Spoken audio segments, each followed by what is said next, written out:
안녕하세요. 하루 필수 말씀 충전 하필큐티 조정환입니다. 오늘 함께 나눌 하나님 말씀은 민수기 35장 22절에서 34절까지 말씀입니다. 그러나 아무 원한도 없이 사람을 밀치거나 몰래 숨어 있다가 무엇을 던지거나 한 것이 아니라 잘못 보고 굴린 돌이 사람에게 맞아서 그를 죽게 하였으면 그 가해자가 피해자의 원수가 아니고 더욱이 그를 해칠 의사가 전혀 없었던 것이기 때문에 회중은 이러한 규례에 따라서 가해자와 피를 보복할 친족 사이를 판단을 하게 됩니다. 이 비의도적인 살인에 대해서 이제 케이스를 소개하고 있는 것인데요. 잘못 보고 굴린 돌이 맞아 죽게 되었을 때에 해칠 의사가 전혀 없다라고 판단을 하게 되면 회중들은 가해자와 피를 보복할 친족 사이에서 이제 중재를 하게 되는 거예요. 이 피를 보복할 피해자의 친족은 피를 갚아야 합니다. 왜냐하면 이 피에 대해서 명예를 걸고 갚으려고 나서야 되기 때문에 그래요. 그들은 이 명예의 질서에 따라서 그 피를 갚아 주어야 했고 피를 갚는 것이 그 가문의 가족의 명예가 달린 일입니다. 근데 의도가 없이 죽었기 때문에 똑같은 방법으로 죽이려고 든다면 또 다시 이제 살인의 쳇바퀴가 돌아가게 될 겁니다. 우리는 이 복수라고 하는 것이 완벽한 카타르시스를 느낄 것처럼 그렇게 생각을 하지만 실제로는 그렇지 않아요. 복수는 또 다른 복수를 낳게 될 수밖에 없습니다. 이런 비극의 쳇바퀴가 멈출 수 있도록 하나님께서 이 비의도적인 사람을 안전하게 지켜줄 수 있는 이 도피성을 마련하시는 거예요. 회중은 그 살인 혐의를 받은 사람이 피를 보복할 피해자의 친족에게서 보복당하지 않도록 그 살인 혐의자를 그가 도피한 도피성으로 돌려보내야 됩니다.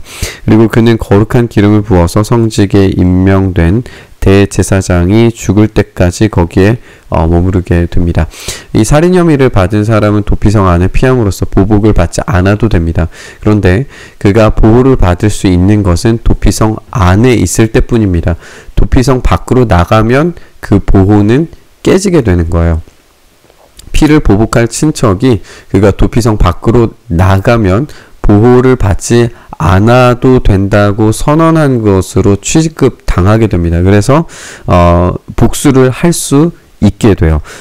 도피성으로 피한 그 살인자가 도피성 경계 밖으로 나갔을 때에 피를 보복할 친척이 그를 알아보고 도피성 경계 밖에서 죽이게 되면 친척에게는 아무런 살인죄도 적용되지 않습니다.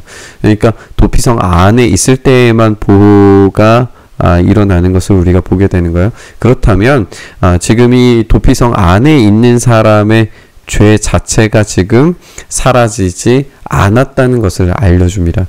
도피성이 그를 보호하고 있을 뿐이에요. 살인자는 반드시 대제사장이 죽을 때까지 도피성에 머물러 있어야 되고 대제사장이 죽은 다음에야 비로소 자기 소유지가 있는 땅으로 돌아갈 수 있게 됩니다. 대제사장의 죽음은 어떤 대사면을 일으킵니다. 이것은 일종의 정치적인 사면처럼 보일 수도 있어요. 그런 예시들을 지금도 살펴볼 수가 있죠.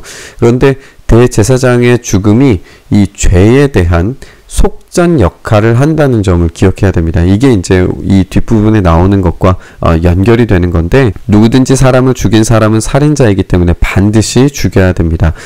죄에 대한 대가는 반드시 죽음으로 갚아야 돼요.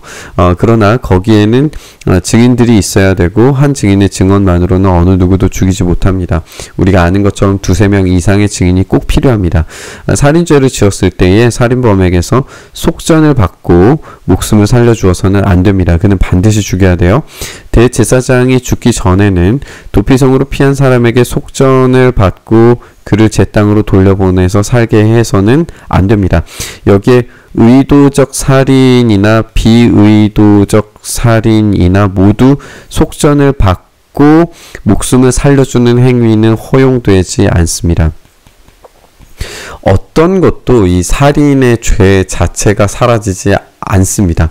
도피성도 마찬가지로 그를 보호할 뿐이지 그 죄 자체가 사라졌다라고 말할 수가 없어요. 그런데 이 대제사장이 죽은 다음에 이 땅으로 돌아갈 수 있는 이 자유가 얻어지는 것은 대제사장의 죽음이 바로 이 속전을 내는 것과 마찬가지의 효과를 주었다라고 해석을 할 수가 있습니다. 대제사장의 죽음은 죄에 대한 사면까지 일으켜서 자기 집으로 돌아갈 수 있게 만들어줍니다.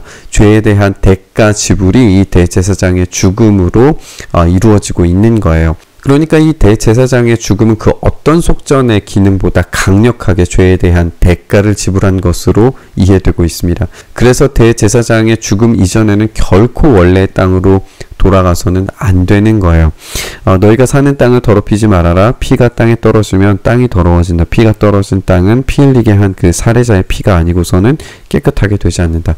이렇게 이 죄는 죄에 대한 대가로서 지불되어져야만 합니다. 그런데 이 지불되어져야 하는 이 피에 대한 대가를 대제사장의 죽음으로써 지불했다는 것이 굉장히 인상적이죠. 너희가 사는 땅 곧 내가 머물러 있는 이 땅을 더럽히지 말아라. 나 주가 이스라엘 자손과 더불어 함께 머물고 있다 라고 말씀하시면서 하나님께서 그들과 함께 머물러 계시기 때문에 이런 대가의 지불이 마땅히 치러져야 되는데 그 대가의 지불이 오로지 대제사장의 죽음으로서만 치러질 수 있다는 것을 우리가 기억하면서 이 본문이 가지고 있는 대제사장의 죽음의 의미, 이 속전의 의미를 우리가 생각을 해봐야 합니다. 우리가 읽은 것처럼 또 우리가 아는 것처럼 이 도피성과 대제사장의 죽음이 아주 밀접하게 연결되어져 있다는 점을 우리가 확인했습니다. 그리고 이 대제사장의 죽음과 속전이 연결되어져 있다는 점을 우리가 확인했어요. 여기서 우리가 예수님께서 하시는 일들 또 예수님의 십자가의 의미를 기억하고 떠올려 봐야 됩니다. 우리는 죄의 싹시 사망 곧 죽을 수밖에 없는 자들이 바로 우리라는 사실을 알고 있습니다. 이 싹을 대신 치러줄 사람은 이 세상에는 없습니다. 이 싹에 대해서 피해 보복자가 언제든지 목숨을 요구한다면 내줘야 하는 자들이 바로 우리라는 말입니다. 그런데 우리가 예수 그리스도의 십자가 그 영원한 도피성에 피했을 때에 피해 보복자는 결코 우리를 함부로 해할 수가 없습니다. 왜냐하면 우리 죄에 대한 대가가 십자가로 인해서 모두 치러졌기 때문입니다. 우리 대제사장 예수 그리스도의 죽으심으로 말미암아서 우리는 참된 속전이 지불됨을 경험했고 참된 자유를 얻게 되었고 죽음과 사망의 피해 보복자가 더 이상 우리를 쫓아올 명분을 잃게 되었다는 것을 우리가 기억해야 됩니다. 그래서 우리는 자유자이고 우리의 본향으로 돌아갈 수 있게 된 겁니다. 이 은혜를 기억했으면 좋겠습니다. 우리는 예수 그리스도 밖에서 도무지 살 수 없는 존재들입니다. 예수님 안에 참된 도피처가 있고 안전한 피난처가 있습니다. 우리의 값이 치러진 자유가 있고 생명과 보호가 본향을 찾아갈 수 있는 힘과 용기로 우리에게 제공됩니다. 오늘도 이렇게 예수 안에 있는 참된 보호와 자유를 누리면서 기쁨과 감사로 우리의 참된 본향을 찾아가는 이 여정을 멈추지 않기를 결단하면서 묵상의 자리로 나아가시죠. 주님, 이렇게 우리에게 자유를 주시고 참된 본향으로 갈 수 있도록 그 길을 여신 우리의 대제사장 예수 그리스도의 십자가를 다시 한번 묵상합니다.